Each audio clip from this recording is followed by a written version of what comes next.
Nous en venons au groupe 2 RDP et la parole est à Jacques Krabal. Madame la Présidente, merci. Monsieur le Ministre, le groupe GEA emploie 18 000 salariés dans le monde. À Château-Thierry, 350 personnes y travaillent, réparties en 4 segments spécialisés dans la production d'équipements agricoles à forte valeur ajoutée. Certains ont moins de 50 salariés, juridiquement indépendantes, mais liés les unes aux autres par leurs activités. Les compétences développées localement lui ont permis d'être très compétitif sur son segment de marché. Lorsque le directeur de l'unité GEA, Farm Technologies, annonce brutalement le transfert de la production vers la filiale du groupe, Royal de Bourg, installée en Pays-Bas, après l'information de la construction d'une usine en Chine, vous comprendrez que cela suscite des interrogations et des inquiétudes pour les employés et pour les élus.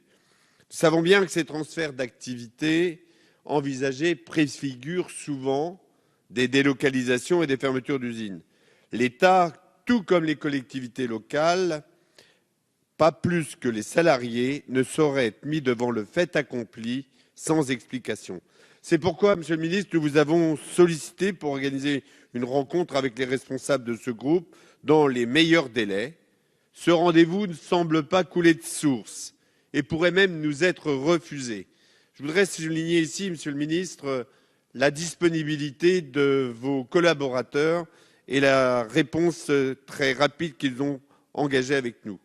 Il y a quelque chose de profondément inique à voir des entreprises très rentables quitter votre territoire en mettant au chômage leurs salariés pour revenir y vendre la production qu'elles ont transférée dans une filiale.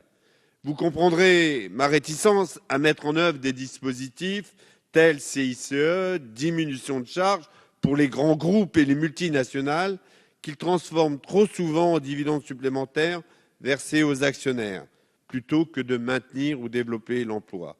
En effet, la financiarisation de l'économie voit sa logique se généraliser pour être à l'œuvre dans toutes les entités productives de notre société.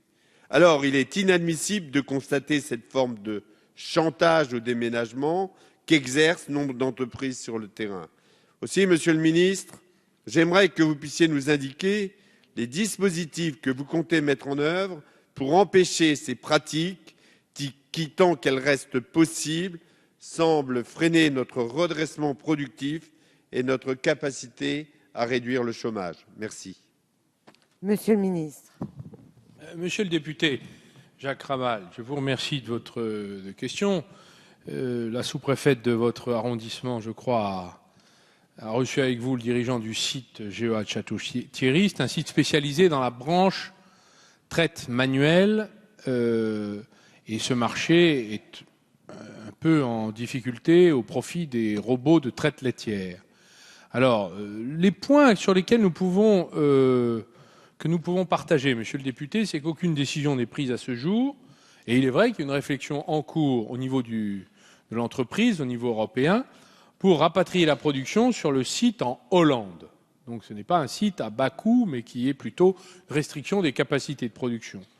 Nous souhaiterions, je vous le dis maintenant, connaître l'état d'esprit du groupe au plan européen. Donc nous allons prendre contact avec eux et accompagner l'entreprise pour décider et faire en sorte que les décisions soient les moins désagréables possibles pour la France. Donc c'est ce que nous faisons en toutes circonstances.